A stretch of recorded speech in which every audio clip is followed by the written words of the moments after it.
You probably only skimmed that email I spent an hour writing. And let's be equally honest the other way. I only skimmed the document your team worked on most of last week. This is the reality of how we all read in a busy world.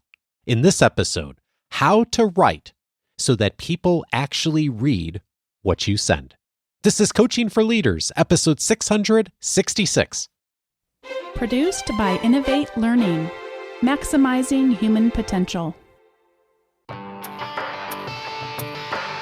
Greetings to you from Orange County, California. This is Coaching for Leaders, and I'm your host, Dave Stachowiak. Leaders aren't born, they're made. And this weekly show helps you discover leadership wisdom through insightful conversations. Of course, one of the key skills that we all need to, if not master, at least get better at as leaders is the ability to get people reading, paying attention to the messages that we send. Those messages are sometimes verbal, of course, sometimes in video, but oftentimes many of our communications, in fact, the vast majority of mine every day, are in writing. And even though a lot of us don't think of ourselves as writers, the reality is we spend a lot of our time writing and communicating through that medium every single day. It is a key competency for us to get better at as leaders. And I'm so glad today to welcome a guest who's an expert at this. It's going to help us to do a better job of thinking of how we can actually get people paying attention to the things that we send. I'm so pleased to introduce Todd Rogers. He's a professor of public policy at Harvard University, where he's won teaching awards for the past 7 consecutive years. He is a behavioral scientist and the co-founder of the Analyst Institute and Everyday Labs. His opinion pieces have appeared in the New York Times, the Washington Post, the Los Angeles Times, Politico, and many other outlets. He's co-author with Jessica Lasky-Fink of Writing for Busy Readers, Communicate More Effectively in the Real World. Todd, what a pleasure to have you. Thanks, Dave. Very excited to talk about this work with you. I think most people in leadership roles don't think of themselves as writers. And I think about this identity of being a writer myself. And I actually have writing as a key component of my job. And I often don't even think about myself as a writer. When people say to you, they see your book, they know a bit about your work, and they say, well, that's great, but I'm not a writer. How do you respond to that? I think that you've got the right intuition in that, well, it doesn't take much reflection to realize that we all write, whether it's text messages or emails, or whether we write proposals or pitches or memos to our teams. We write in lots of different capacities, both professionally and personally. And we probably write more words today than humans have ever written before. So I think, and Jessica and I say this explicitly in the book, that we're all writers, whether we think we are or not. You write in the book, proper grammar and punctuation, full sentences, and appropriate word choice are almost always useful. But if you email your company's leadership team a 5-paragraph essay about how a client meeting went, they're unlikely to read it, no matter how beautiful the prose. These dueling styles, formal writing and practical writing, coexist uncomfortably in our heads, and most of us have never been trained on how to combine them into effective writing. I think about those two distinctions. Of course, so many of us learn formal writing in school, but we haven't had a lot of instruction, most of us, on practical writing. What's the distinction between them, and how is it that they play together? We are all taught how to write well, and that's the first part of what you just read. We're taught in K-12 and in college, and then we get feedback about how to write beautiful sentences that flow into paragraphs and that flow into some kind of argument. We are never taught how to write effectively. And by effectively, I and Jessica mean specifically successfully writing in a way that helps us achieve our goals. We write with a purpose. How do we successfully transfer the information or successfully elicit a response from the reader with what we write? And it really does start with, how do people read? Because we should write in a way that accommodates the way that they actually read. And speaking of how we read, there's a 4-word quote that I highlighted in the book, and it says, spoiler alert, everybody skims. It's just the reality of how we approach reading almost anything, isn't it? Right. I mean, people are busy. Everybody has something else that, usually when they're reading what we write, their goal though it may be discouraging or even demoralizing for us as writers. Their goal is to move on as quickly as possible from the thing that we put in front of their face. And so, given that, that means they are jumping around, darting, trying to aggressively move on. And often that means moving on without understanding what we said, because the time runs out, or they say they'll do it later, or they think they pulled the gist out, but they didn't really. And so the idea is everybody's busy, everybody's skimming. And this is true even for text messages. I teach in my class, I teach this, lots of organizations, governments, military, like I train this stuff all the time now. And it always starts with like, raise your hand if you've ever sent or received a text message and looked at it and said, I can't deal with that right now. Even with text messages, everybody's hand goes up, right? Which is like, everybody's busy, everybody's got a lot to do, and they're all skimming. And so our goal as writers, the requirement for us as writers is to write in a way that makes it easy for our readers, because that helps us achieve our goals and it's kinder to our readers. One of the studies in the book cites that people report skimming 40% of emails. And I think about that and what you just said of the experience we all have. We get into our inbox of like, all right, I want to process what's in my inbox as fast as I possibly can so I can get on to the other things that I really need to be doing, right? And yet, it's so interesting how, at least for me, there's a disconnect between, I think we all can appreciate that experience of wanting to get through things quickly, not wanting to spend a lot of time in email, skimming text messages. But then when we're on the other side, it's like we forget all that. Like we start composing these long emails. We think people read every single word. We're really careful on our punctuation and our grammar and putting all the details in there. It's really fascinating. There's such a disconnect there, isn't there? Yeah, there's this perspective taking error, which is like, well, this is the most important thing to me right now.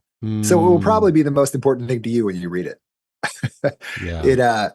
I don't know how much your audience likes these social psychology experiments that are hilarious, but one of my favorites is this dissertation by Elizabeth Newton, where she asks half the people to come in and tap a song that is widely known. And sometimes it's like Happy Birthday or The Wheels on the Bus, and you tap it on the table.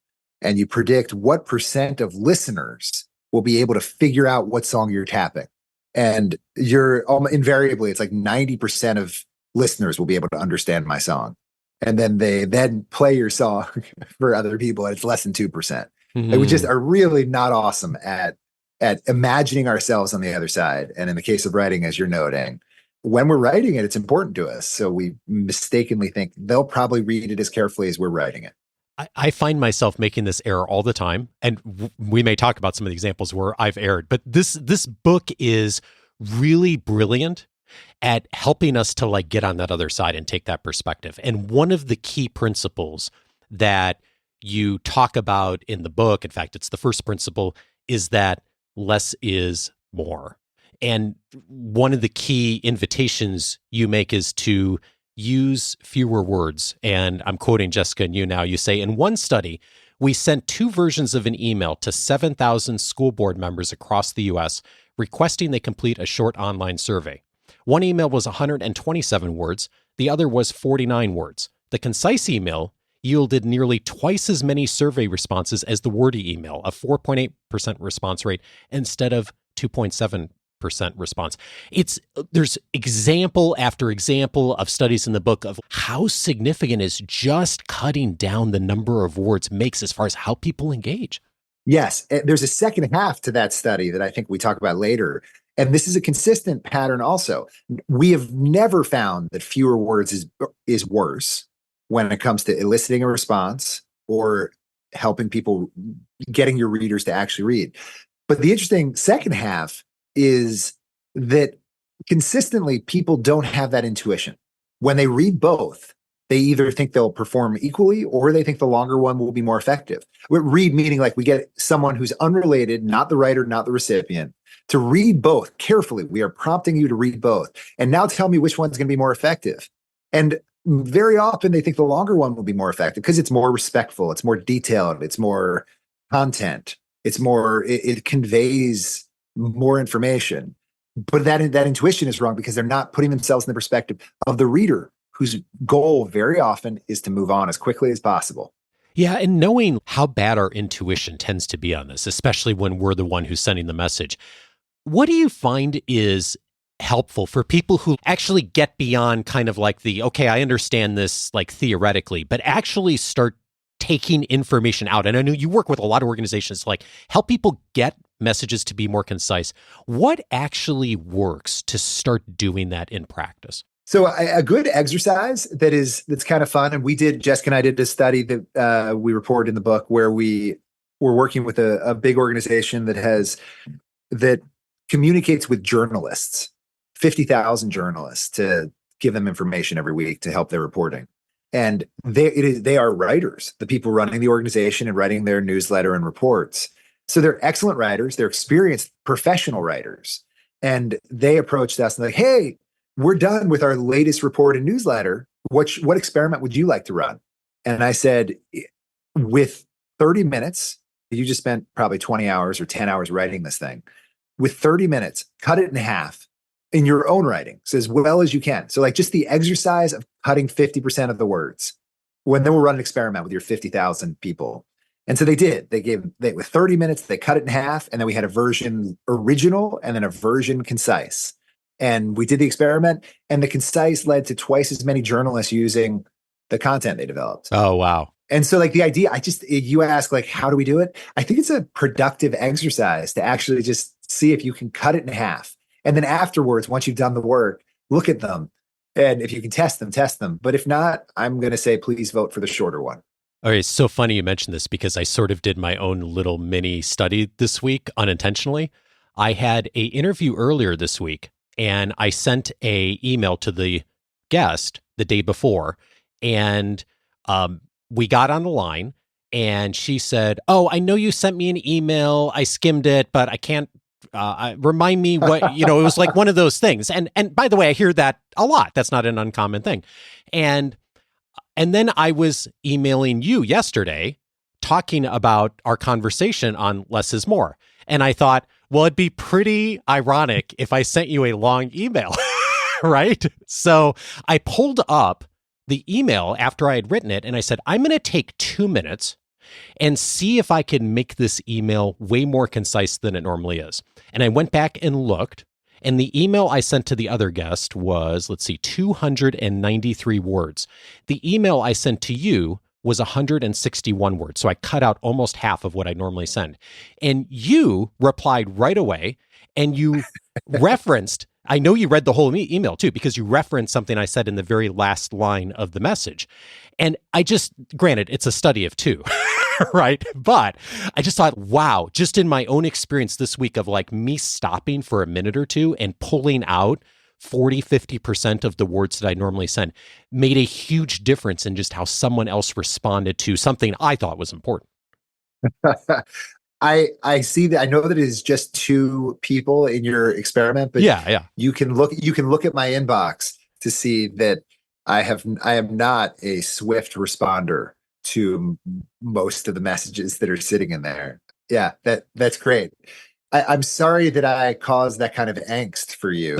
To communicate. I know that I hear this a bunch, that people are like, I sat on this message for a while because I wasn't sure if you would judge me. And for anyone who communicates with me, I want to let it officially be known, I do not sit in judgment in my inbox. I am going fast like everyone else, but I try to reserve judgment. It turns out communicating is hard. Yeah, it is.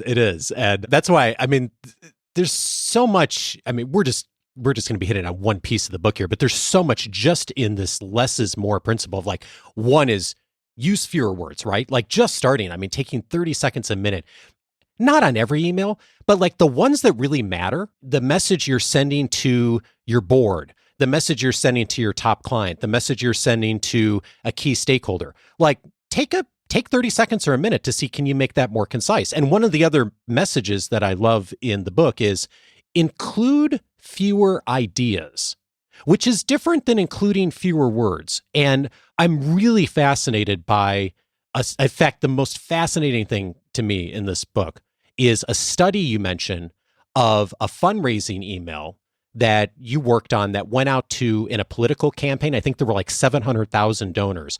And the original email that the campaign had put together was 6 paragraphs. And you and your team kind of looked at this, and I wonder if you could share like kind of that process of what happened. Yeah, good. I love this one. And typically, and we can tell your listeners now, this is the single vivid example you will remember because it's so funny.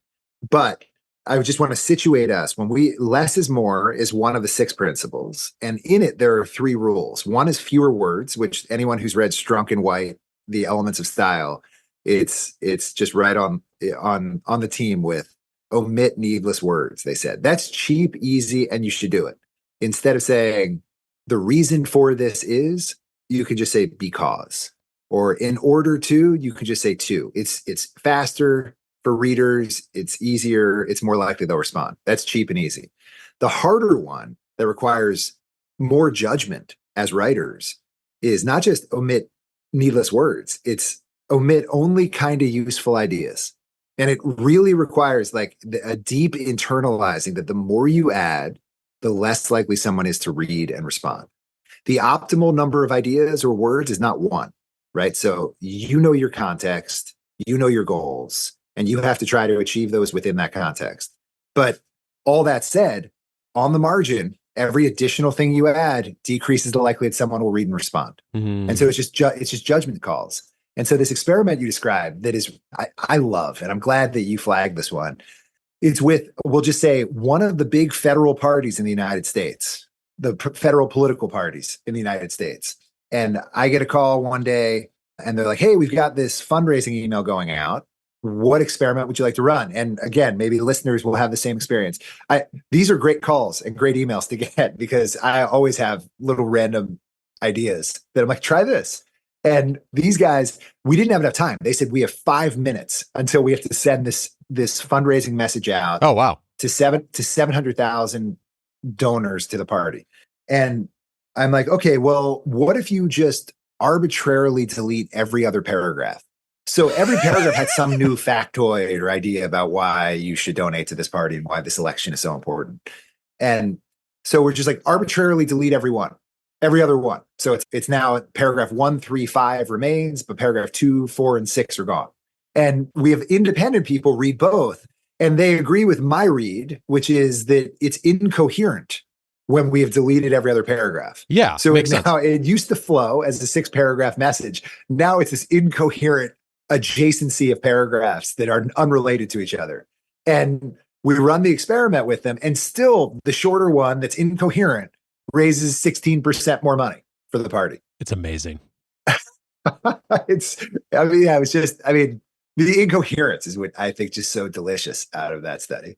Yeah. And the message here is not just randomly cut stuff, right? I mean, but the message is, even in a situation where you had no time and the tactic used was to randomly just pull things out, even then, the response rate was better for getting donations for a political campaign. And I think it's just fascinating getting back to this less is more. Like, imagine if you had 20 minutes and you had spent time thinking about like, okay, how could we make a 3-paragraph email really coherent and really have a clear call to action and make fewer requests, which we're going to get to in a moment too. It's just really profound.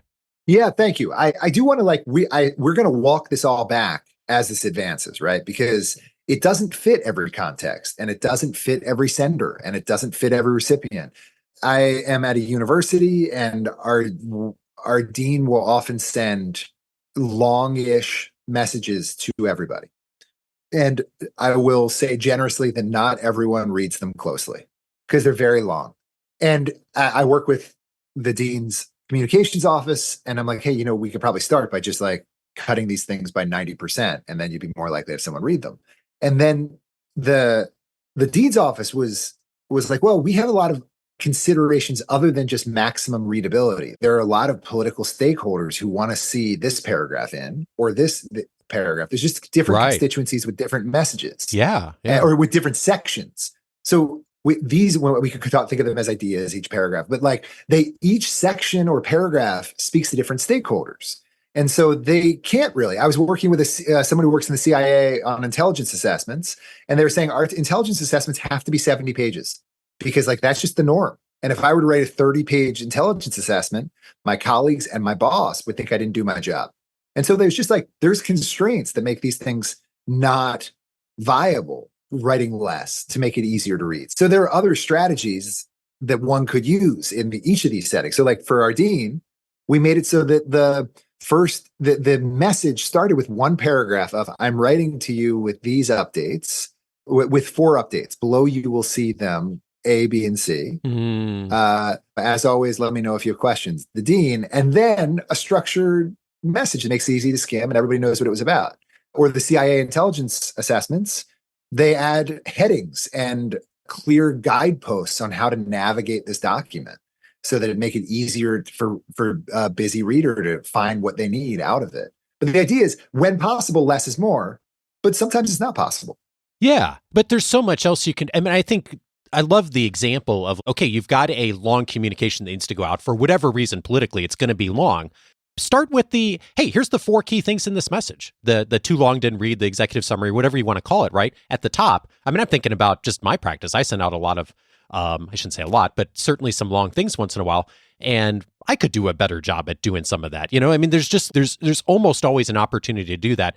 And, I was thinking about, speaking of just making ideas simpler, having fewer ideas, going from the email example you just gave that went to almost 1 million people to the opposite side of I'm sending a personal text message. And I love this message example you give in the book. And in fact, I'm just going to read it because we have all gotten text messages like this, and we have all sent text messages like this. So here's the example. The text is, I'm looking forward to our 6:30 dinner tonight. Let's eat at Tina's Italian restaurant at 651 Ocean Drive. Their breadsticks are awesome. I had them this past spring. I haven't had the lasagna, but I'm ready.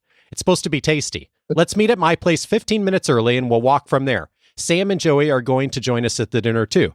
And I'm reading that and I'm sort of laughing. I know I've sent messages like that before. And you make the point in the book that when you think about this from fewer ideas, what does someone really need to know? That it comes down to 2 sentences. You could have the text be, dinner is on, meet at my place at 6:15. Done. Yeah. And as a writer, you might have other goals that you and I may not bring to this. Like maybe this person wants to know that Joey and whoever are going to be at the meal, this may, they're lifelong enemies, and maybe they'll want to flake. Who knows? But you prioritize, and of those 8 ideas, you decide which are the most important, and know that the more you add, the less likely the key info is going to get through. That's the problem. That one of my favorite activities when I do these workshops with organizations is having them raise your hand if you ever went into a meeting and were astonished and asked everybody, didn't you read the thing? Didn't you read the thing? And everybody's experienced that. And then turn it on you. Has anyone ever said to you, didn't you read the thing? And you're like, yeah, of course. It's part of the comedy of organizational life is that no one has read the thing. Yeah. Yeah. And isn't it Jeff Bezos at Amazon, when he was CEO, had this practice of 2-page memos, when people come into meetings, because just making peace with the reality that even amongst their executive team, no one was going to read a 20-page brief. So the rule was it had to be 2 pages or less. And it just comes back down to this core human tendency of we're not going to likely read something, at least not as much or as consistently, if it's longer. And I think as I think about this, especially including fewer ideas, like you said, it doesn't mean that every message is literally one idea, but it's just being conscious of the fact that the more ideas I put into this, the less likely that someone's going to engage with it or really pay attention to everything fully. And just knowing that there's a line there and just being conscious of that line. Yeah. And this Amazon and Bezos example is a great one. There's another part of it that sort of deeply internalizes what we're talking about, which is there is a word cap and a page cap for these memos before meetings. But the other part of it, I remember reading a book last year about it, and I thought it was brilliant. And it really internalizes, we should write in a way that accommodates the way people read. And I don't know if you remember, but all the discussion about how they write at Amazon, every meeting starts with 7 minutes of everyone reading in silence. Oh, yeah. Yeah. Right. And the idea, I'm not advocating for that. That's its own cultural thing and you can whatever. But it is a like really profound acceptance that otherwise these things are going to be skimmed on the walk from one office to the next. And whereas this guarantees that they are read and it guarantees that they are able to be read in 7 minutes. There's another lens to look through this on in less is more. We talked about using fewer words, fewer ideas, but then the third invitation is make fewer requests. And you write, asking busy readers for more can cause them to do less. Tell me more about that.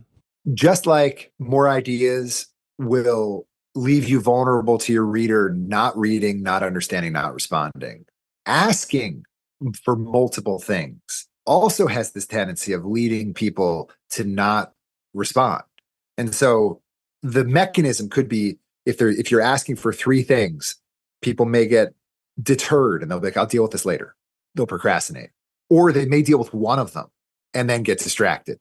Or they may try to do one of them, get derailed, and life gets in the way. And so what we've seen in experiments, randomized experiments like the ones we've been talking about, where if you add additional requests, you decrease the likelihood that any one of them is going to be responded to. And it leads to like 2 profound implications. One, okay, we should ask for fewer things. But 2, it really, like all of writing, it can only be effective if we are clear on our own priorities. And so if we're asking for 3 things, but only one of them is the most important, the other 2 need to be put aside.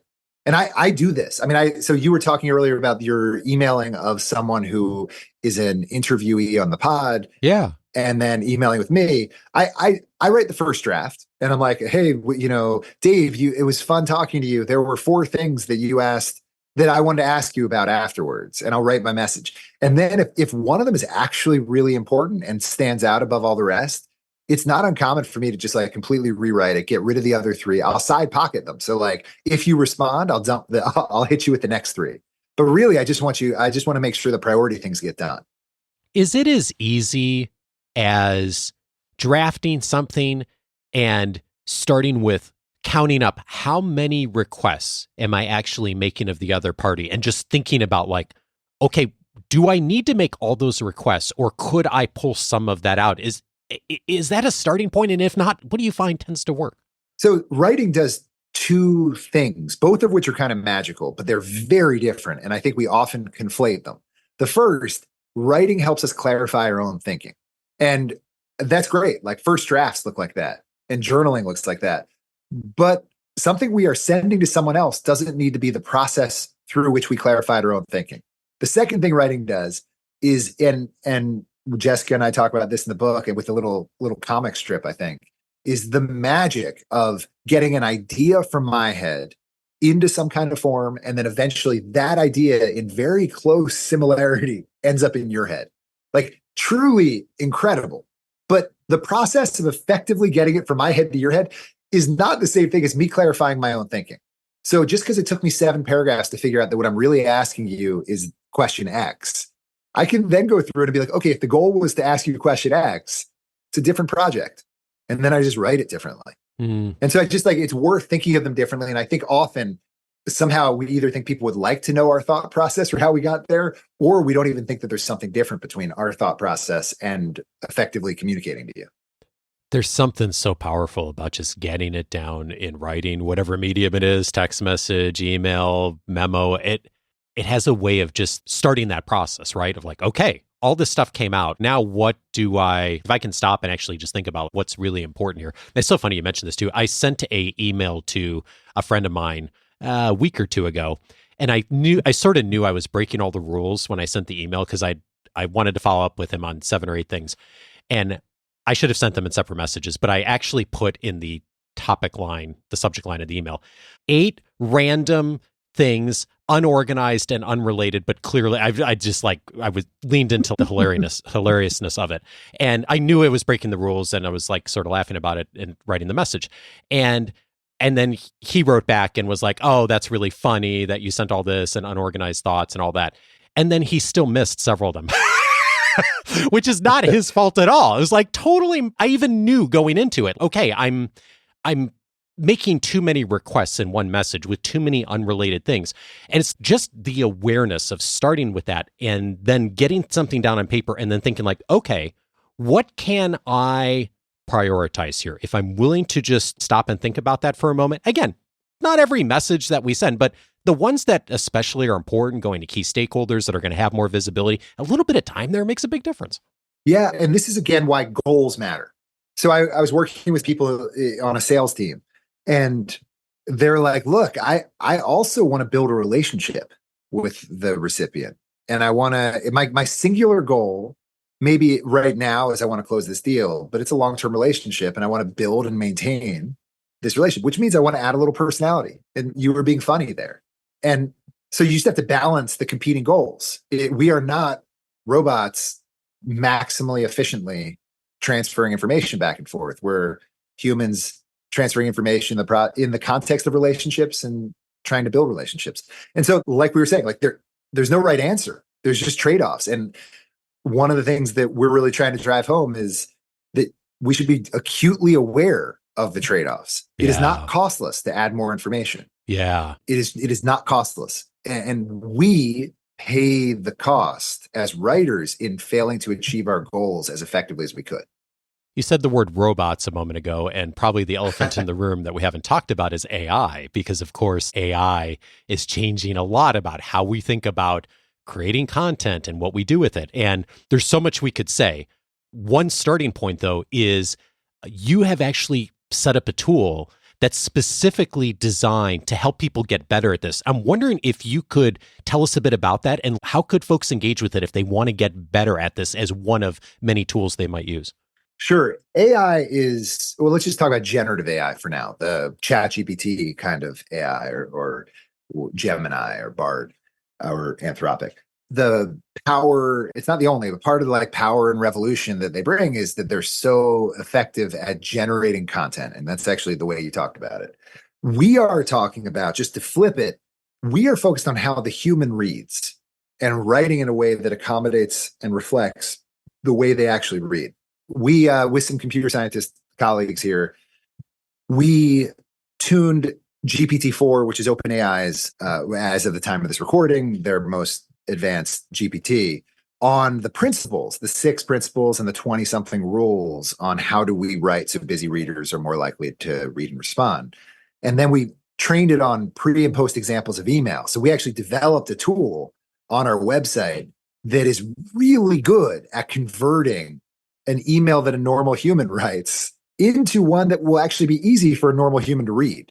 Using these principles, it adds structure, it makes it skimmable, where possible, it cuts words. And so it's at our website, www.writingforbusyreaders.com. We should put it in the show notes, but it's awesome. And I have no idea how many people will use it this week, but it is rapidly, its usage is growing, and we're really excited about it as a tool. Yeah, well, I think so much of, we're early days on AI, but clearly it is going to be a key tool that all of us utilize in our work. It's not going to replace what we do as humans, of course, at least in most cases, but it's going to be a tool we're all going to use. And what a great example of that. Like, I think it's like a fascinating use of, you've created this book, done all the research with Jessica on like how to actually make messages better so people read them, and then take an existing message, utilize the website to actually then make suggestions based on all the principles you've researched and practically change a message. Like, super cool. So we'll link to it, and I hope folks will try it out just as a starting point for like whether you use it in practice or not, just to get you a real practical look at like a message you might send. What would it look like putting it through these lenses and these rules? And if you do that, what a key place to start. I love it. Todd Rogers is co-author of Writing for Busy Readers, Communicate More Effectively in the Real World. Todd, thank you to you and Jessica for all your work. So appreciate it. Yeah, I hope this is helpful, and I'm really grateful to get to share it with you. Thanks, Dave.